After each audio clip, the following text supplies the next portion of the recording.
Vous avez été plus d'une centaine venus communier avec lui sur cette scène devenue mythique.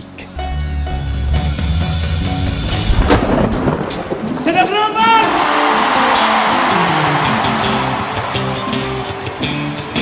De tous les coins et recoins du monde, le sourire, la bonne humeur, les préparatifs commencèrent. Les tailleurs se mirent à coudre les plus beaux bobos. Lors des bijoutiers reprirent à couler pour le bonheur des belles dames africaines.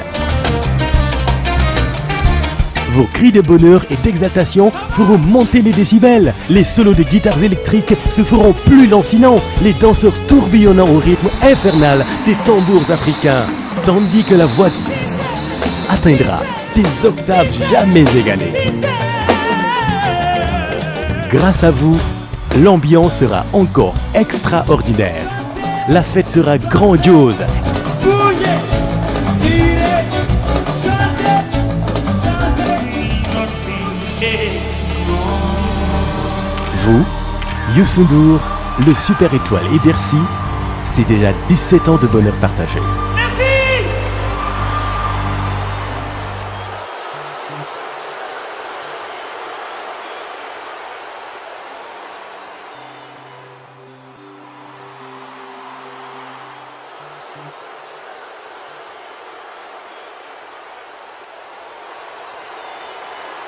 Ça, c'est Youssou N'Dour!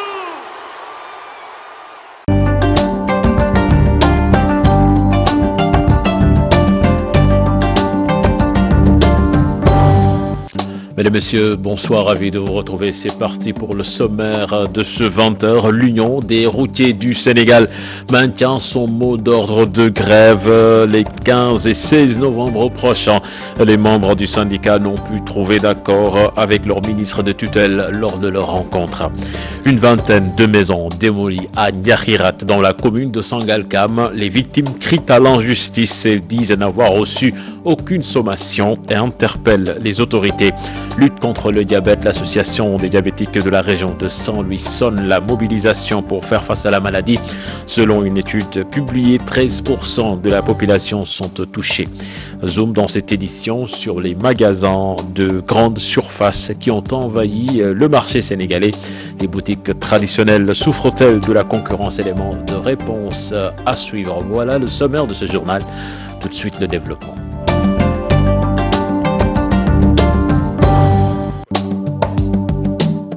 Bienvenue à toutes et à tous. Menace de grève dans le secteur des transports. L'Union des routiers du Sénégal compte aller en grève à partir de ce 15 novembre. Les membres du 10 syndicat maintiennent leur mot d'ordre de grève malgré une rencontre avec leur ministre de tutelle. Parmi les motifs, la volonté du gouvernement sénégalais d'instaurer le permis à points. Les détails dans cet élément signé Aminata Maresso et Diafaraba. Paralysie dans le secteur des transports est en vue. L'Union des routiers du Sénégal compte exécuter ses menaces de grève à la date du 15 novembre 2017.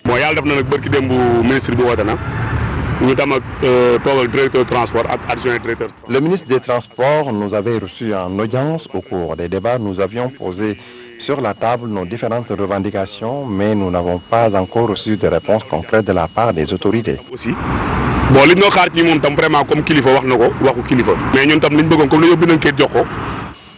Nous sommes obligés de maintenir la grève du 15 novembre prochain.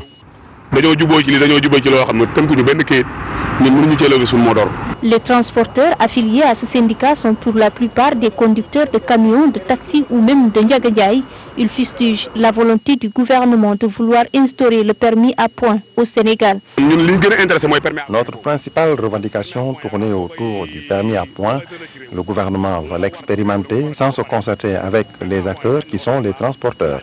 En plus, au Sénégal, les infrastructures routières ne sont pas adaptées pour instaurer le permis à points, à vrai dire. Le 2 novembre 2017, les membres du syndicat ont rencontré le ministre des Transports, mais ils disent que rien de concret n'est sorti de l'audience. Litige foncier dans la commune de Sangalkam. Une vingtaine de maisons sont démolies à Niakhirat. Les victimes crient à une injustice. Ils disent n'avoir reçu aucune sommation et interpellent les autorités pour régler la situation. Les détails dans cet élément signé Ousseynou Thiam et Biradiagne. Encore des démolitions dans le département de Rufisque. Cette fois-ci, c'est à Ndiakhirat, dans la commune de Sangalkam. Une vingtaine de maisons a été réduite en débris, ce qui a suscité la colère des propriétaires qui disent avoir acquis légalement leurs parcelles. Aujourd'hui, nous qui sommes les victimes, nous méconnaissons exactement les réalités ou les raisons qui ont poussé la SNHLM à démolir nos maisons sans aucune sommation.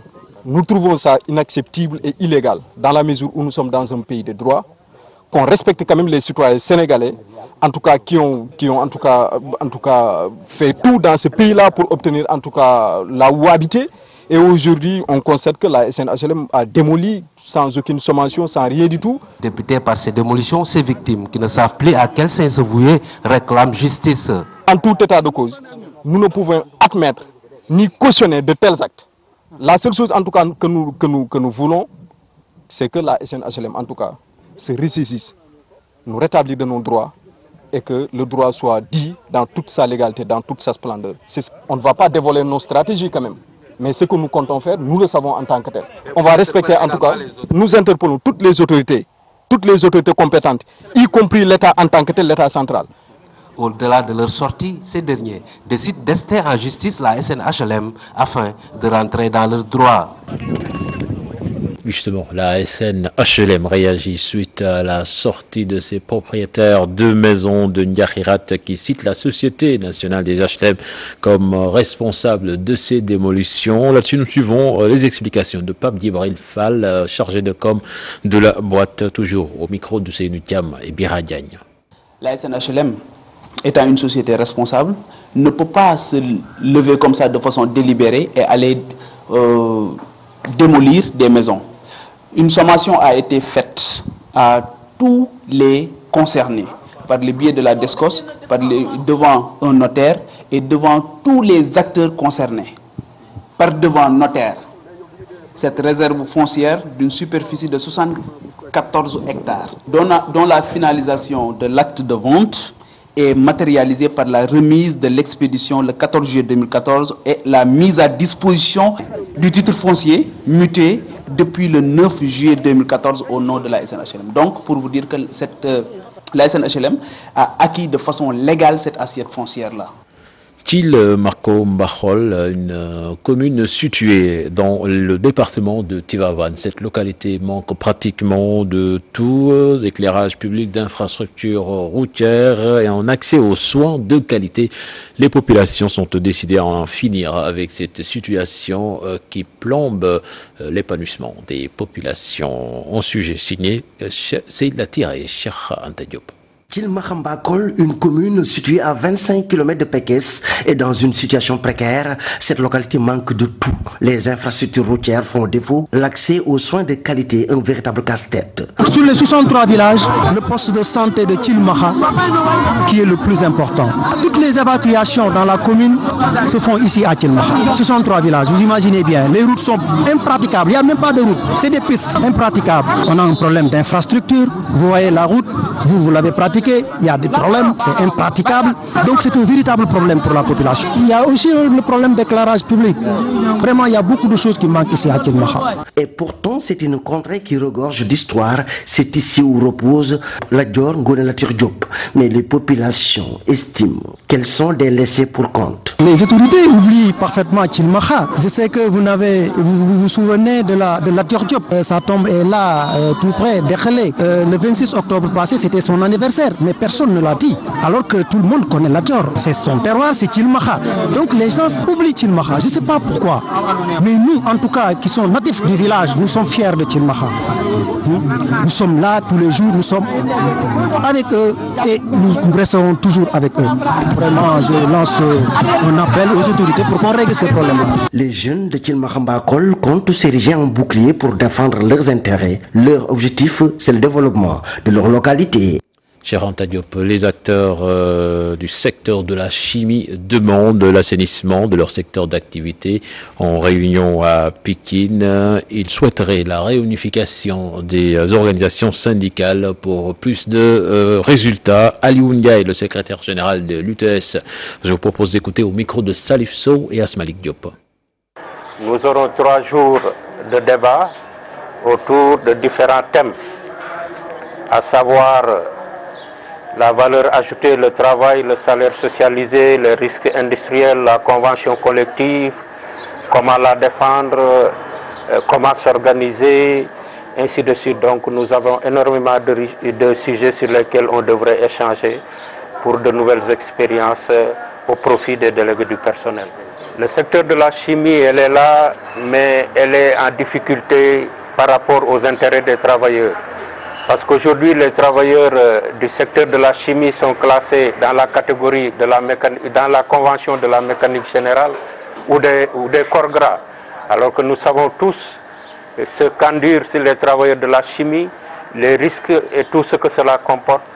Malheureusement, la convention qui existe, elle date d'avant les indépendances. Je pense qu'il faudrait que les organisations fassent plus forte pression sur ça et qu'on demande la révision, le toilettage des conventions obsolètes. Ce qu'on demande aujourd'hui, c'est que les organisations syndicales se retrouvent autour de l'essentiel par rapport au secteur de la chimie. C'est de se battre pour mettre sur pied une convention collective nationale des travailleurs des industries chimiques du Sénégal. Lutte contre le diabète dans le nord du pays. 35 000 personnes sont touchées, soit en taux de 13% de la population. Cette étude publiée à Saint-Louis pousse l'association des diabétiques de la région à sonner la mobilisation pour mieux faire face au diabète. Les détails dans cette correspondance signée Ousseynou Diop et Habib Sek. À quelques jours de la célébration de la Journée mondiale du diabète, l'association de Saint-Louis tire la sonnette d'alarme. Les dernières études publiées placent la ville de Saint-Louis au premier rang au niveau national. Présentement, Saint-Louis a le taux le plus élevé. 13% de la population souffre de cette maladie. Cette situation inquiète les diabétiques de la vieille ville.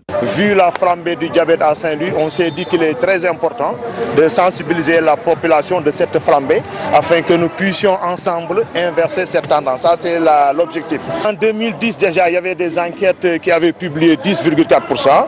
2015-2016, d'autres ont publié 13%. À l'occasion de la randonnée pédestre organisée dans les artères de Saint-Louis, l'association qui regroupe 2165 membres à Saint-Louis compte sensibiliser la population, surtout les femmes, la couche la plus touchée par ce phénomène. C'est pour cela que cette année-ci, nous avons insisté d'inviter les femmes et nous les invitons de respecter les visites prénatales et dès qu'elles atteignent également l'âge de la procréation, de penser au diabète. Et parce que présentement, je n'ai pas les chiffres, mais le taux le plus développé entre femmes et dans le secteur genre, la femme domine une large partie. Pour atteindre ces objectifs, elle compte d'abord développer plusieurs activités. C'est pour ça qu'on veut insister surtout à Saint-Louis, leur parler des méfaits de la dépigmentation et autres pour que ces femmes puissent être à l'abri des complications et du diabète également. Voilà l'objectif. Cette année, l'Organisation mondiale de la santé a choisi le thème « Les femmes et le diabète, notre droit à une bonne santé ». À Saint-Louis, le constat est le même. Les femmes ne sont plus actives après le mariage.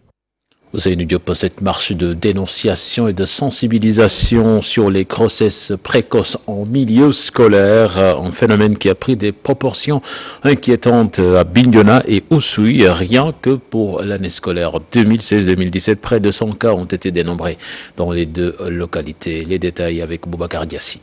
La déperdition scolaire des filles due à des grossesses précoces, un fléau dans le département d'Oussouye. Notre principal problème, c'est les grossesses précoces. Les grossesses précoces sont vraiment monnaie courante dans ce département d'Oussouye.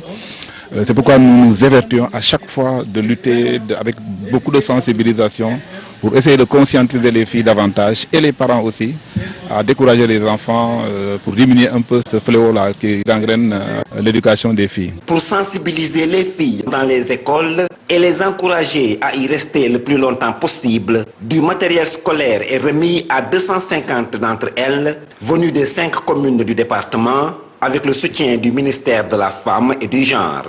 C'est dans ce cadre qu'on s'est dit qu'on doit organiser quand même cette journée pour que les filles reviennent à la raison, pour que les mamans encore prennent l'initiative encore de redoubler d'efforts et d'accompagner ces filles qui doivent être encadrées et bien encadrées à la maison. Le ministère ne va pas cesser d'accompagner toute personne dans ces actions pareilles.